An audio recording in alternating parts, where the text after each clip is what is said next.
Thank you very much, Mr. Speaker, for the opportunity to contribute in this debate on behalf of the citizens of Tego Martin West and on behalf of all the constituencies on this side and constituencies even on that side that often feel underrepresented.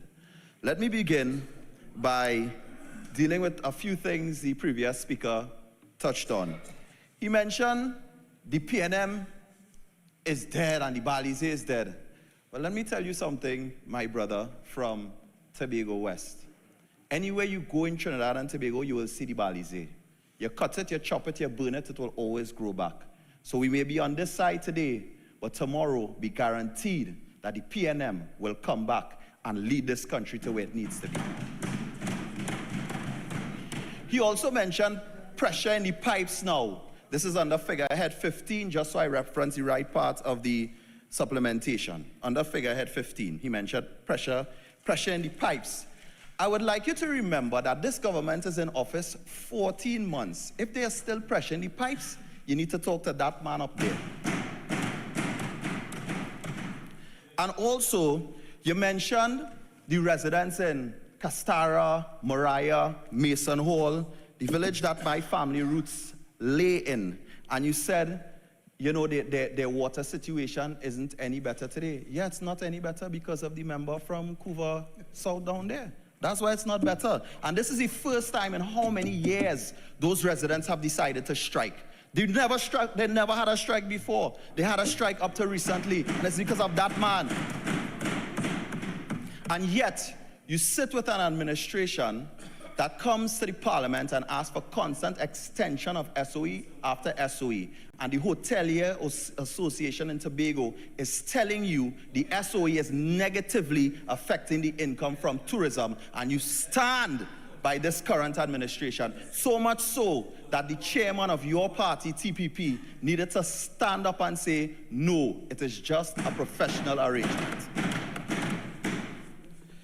So again, I support my probably second or third cousin from Tobago, but ask yourself this, with regards to the Scarborough Secondary School refurbishment.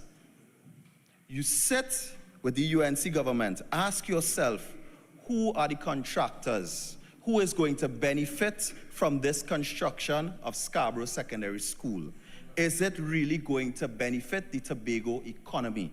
Ask yourself this over and over, because the things implemented by the current administration is affecting Tobago's economy negatively over and over.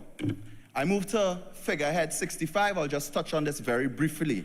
Figurehead 65 deals with the Minister of Foreign Affairs and the Ministry of Foreign Affairs and CARICOM Affairs. And in there we see a $13 million allocation. When asked about this allocation by the honorable member from Port of Spain North, St. Anne's West, the member for Tabaquite said this $13 million is to adjust, improve a mission in the US of Dr. Neil Parson. Now, during his tenure in 2011 to 2015, $211,000 was spent on interior decorating for the premises he was at, and this was part of a $700,000 renovation for the premises he was at. Again, I tell you over and over, look at the irresponsible fiscal measures put in place by this government. We see it countless times. Just for Tobago again, when you're speaking water improvement in Tobago, there's the Goldsboro, the Hillsborough, the different booster stations that impacted so many Tobagonians positively. But he will not mention that because he tends not to give credit because he is under the umbrella of those on that side. But that's okay. I understand your position, Tobago West. So on this day, this mid-year review and supplementation and variation of estimates for the fiscal year 2026, the Minister of Finance, he stood in front of this honorable house. In October, he painted a picture of economics, stability, planning. We were given an elaborative narrative of growth, commitment to national infrastructure. But today, as we are here debating the Standing Finance Committee, And when sitting down and asking the questions, the mask again has completely slipped from the Minister of Finance and what he's been trying to fool us with. The documents before us do not tell a story of progress. They reveal a systematic failure of budgeting, a series of desperate administrative corrections, and a profound mismatch between what this government says on the political platform and what actually shows up on the ledger. One of the main things that we saw in this particular mid-year review is every time we asked about loans and loans having amortization schedules, every single minister gave wishy-washy answers. And it bothered me to the point where I had to ask some of my friends who also did ACCA with me whether or not this was an incorrect practice happening. And they told me this is exactly what the Minister of Finance tried to do. He under-budgeted the entire budget by saying these loans are less than what they were stated as in the budget. He under-budgeted over and over and over. He under-budgeted. And when you count up the loans and you start to go through it, you see it's hundreds of millions of dollars under-budgeted by this finance minister. In other words, in October, what he did was violate accounting policies, 1, and 2, tell a mendacious story to the population. And that is exactly what the budget was. And that is why on this side, we label the budget as fake and fraudulent, because it is exactly what it was. Now, let me go into it some more.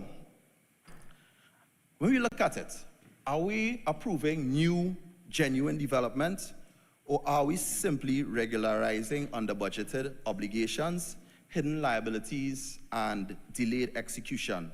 The member for San Fernando East pointed out something in so many figures in there with reference to loans and the fact that the government is refinancing loans at higher interest rates. In other words, kicking the can down the road, and our children in Trinidad and Tobago will still be paying the debts that they're extending and incurring in this current administration. And the problem with it is there is no drive towards revenue generation that they are speaking about. All they are speaking about is spending. And the population has to be very concerned with this government because they are not talking about how this country is going to move forward. The non-energy sector is falling. Businesses are closing. Bars have closed and shut down. The entertainment industry is boiling. Cultural practitioners are not being paid. There is pain in this country. There's pain in this country to the point where even the Minister of Social Development came to this parliament and admitted this is the highest amount of citizens that are dependent on the national system in the way that they are in terms of social development. She came to the parliament and admitted that, and we could dance around the conversation how much we want, but closing URP, CPEP, forestry, and even sending home some contract workers, those things affected the economy. It's not a joke, and it's not something to laugh about in this parliament. Real people are impacted every day. People cannot send their children to school. And we sit in this parliament and we joke, and yes, sometimes things may get out of hand, but there are serious issues affecting the people of Trinidad and Tobago.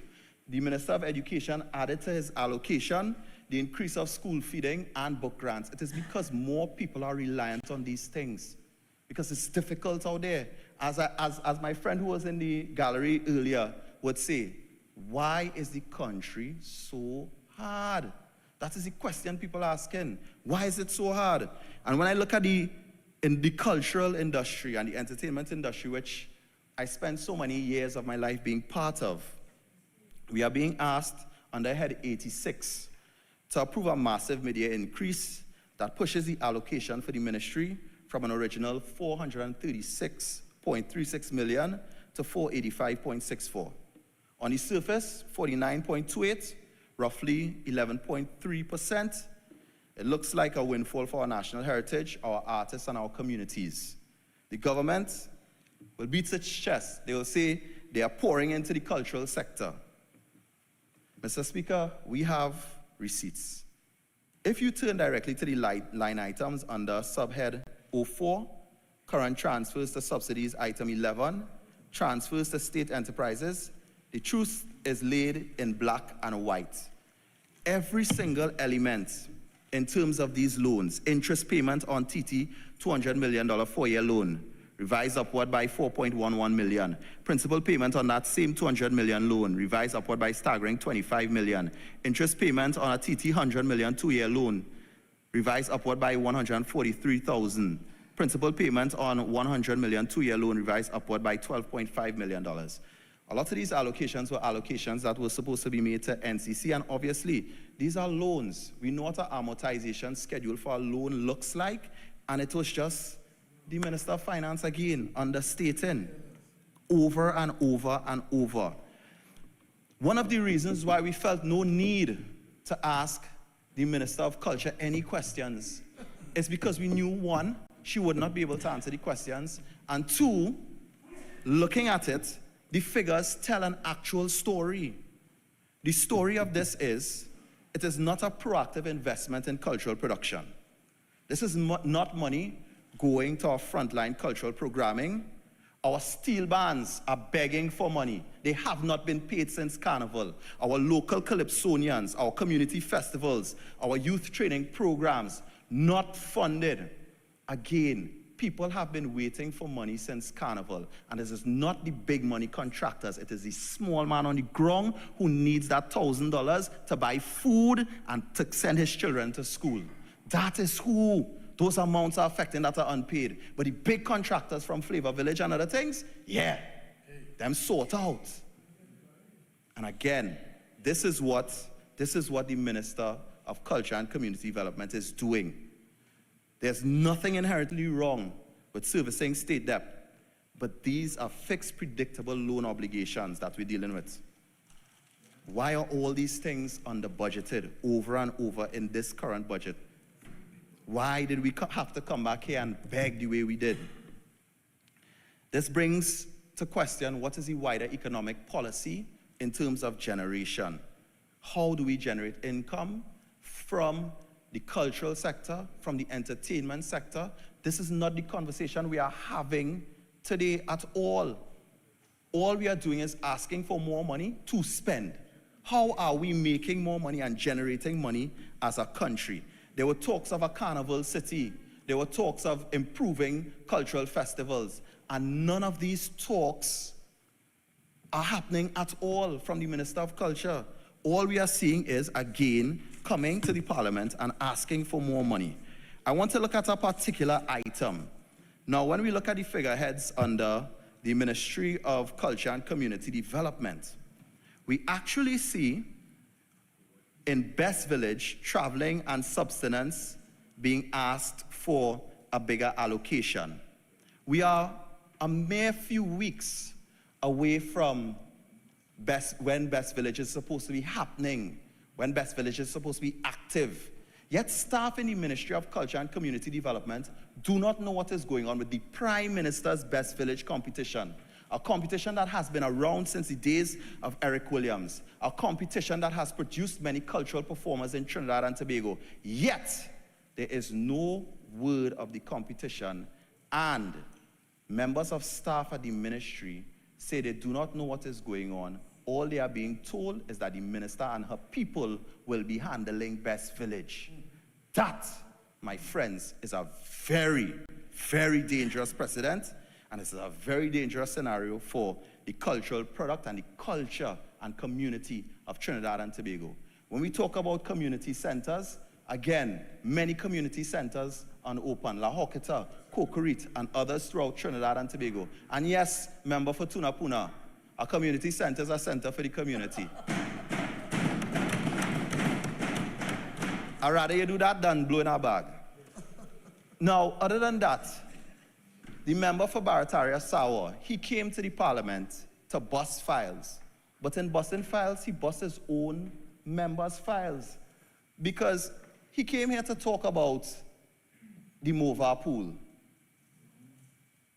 And I remember when we were going through the budget exercise, we also were talking about the Coquet pool, the La Hoqueta pool, and other pools that should have been open. And we countless times we talk about these facilities, and we even talk about the youth programs, and it's so funny, as we know he's the victim, he's the perpetrator of the act. The member for La Hoketa Talparo, the Minister of Sport and Youth Affairs, gets up to walk out of the house. He so cannot face his responsibility.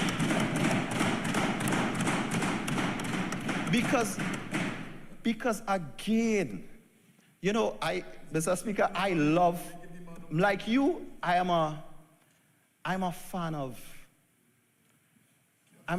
literature. And I bounced upon a word. The word was pusillanimous.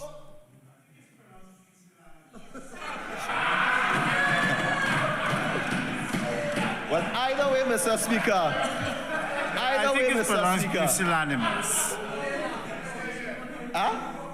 Well, Mr. Speaker, when I checked on Google, that's how it's pronounced. But I'll take your word. I'll take your word. You could take my word for it. I'll take your word. I'll take your word. You're a brilliant man. But it perfectly described so many of the members opposite, unable to do what they have to do, unable to accept their responsibilities, just feckless. Remember for Tuna Puna, let's not talk about you and words. Let's not talk about you and words, right?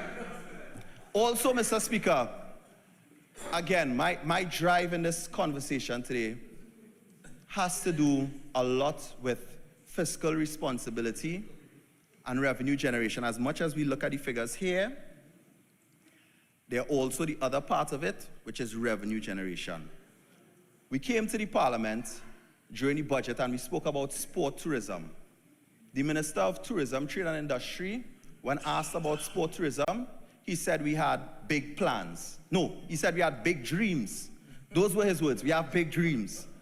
Yet, again, when we come to the Parliament to ask for this supplementation, appropriation, we see no talk of any drives towards sport tourism.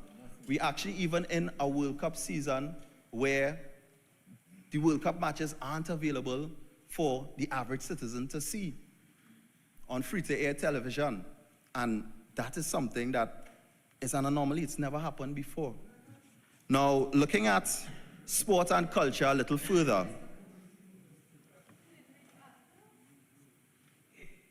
you finish your gonna see? Looking at sport and culture a little deeper, we also in a scenario where the Sport and Culture Fund is something that this government has not spoken about at all. And again, we are in a situation where athletes are quite often saying that they are underfunded, they are unable to go to tournaments, and they feel disrespected by this current administration. So not only are the athletes feeling disrespected, the cultural performers also feel disrespected. Mr. Speaker, 55(1)(e), please. Remember, for Toko Sangigrani, you just won't stop yapping. Thank you. You see, I think it would be easier if the member who's on his legs would stop responding as well. But in any event, members, allow the member to continue in some silence, please. Thank you very much for your protection, Mr. Speaker. Now, looking at the Ministry of the People, Social Development and Family Services, there's a pressing issue there in terms of staffing. And for my friends opposite, when I come to this Parliament to present, it always comes from a place of love, never a place of hate. Because me, like every other member on this side, we are passionate about Trinidad and Tobago, and we want the best possible outcomes for our country. What is taking place in terms of social development and family service is not reform, it's not transformation, and it's not progress. Before this government comes to Parliament seeking additional appropriations, it must first answer a few far more pressing questions with reference to this particular ministry. When one examines this ministry, we see the gradual erosion of the very workforce that is there responsible for delivering services to the most vulnerable citizens of Trinidad and Tobago. The information that I have, Mr. Speaker, is that there's not a single major division within that ministry operating at more than 40% of its approved staffing complement. It is because a lot of contract workers have been sent home and they are understaffed. Not social welfare, not family services, not the NGO unit, not ICT, not finance, even human resource in the Ministry of People and Social Development is not human resourced. The department responsible for recruiting, staffing, and retaining employees cannot adequately staff itself. Mr. Speaker, I challenge the minister today. Tell us about the different divisions. Tell us about at least one, because they are facing the reality of their staffage shorting, their staff shortages, and unable to complete the necessary work. Every single one of us on this side, we have constituents that have gone to that ministry and applied for grants and been rejected, been turned away. Some of them went with letters from their MPs and they are told their MP's letter holds no power because we are out of government. So again, we ask the minister to please look at the things affecting her ministry. Social welfare officers processing grants, not enough staff. Not enough staff to conduct assessments, investigations, program delivery. Officers ensuring that citizens receive the assistance approved is necessary. So what we are seeing, that short-term contract employees that were there previously, that were sent home, they were the bridge, preserving institutional knowledge, providing continuity, keeping grants and assessments and investigations in the ministry as a whole moving forward. And what happened when this government came into office? Well, if your contract expired, goodbye. This staffing crisis has now left the Ombudsman becoming the unofficial tracking system for delayed grants in this country. Every few weeks, another citizen is forced to seek the intervention of the Ombudsman simply to receive assistance that should have been delivered in the ordinary course of business. The difference is not just the vacancies, it's the people. The people that were there before held institutional knowledge, and because the contracts expired and were not renewed, they were removed. And we see a very similar situation when we had the Minister of Public Admin and AI here. He mentioned positions in the National ICT Company, and that the fact that they are looking for a CEO, they're looking for a head of accounting, a head of communications and marketing, and prior to April 28, 2025, these positions were filled.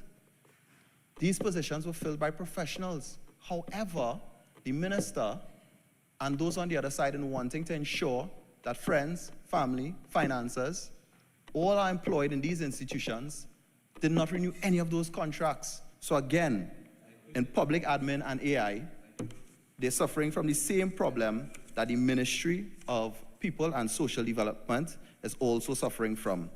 I want to go back to figurehead 42 and the NPOPs program and the Minister of Local Government and Rural Development. As my colleague from Diego Martin Central mentioned, we have individuals in this program, after 5 fortnights, they are only paid for 1.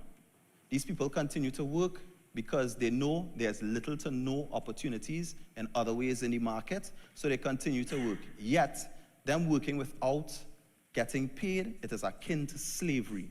That is what people are saying about the NPOPs program on the ground.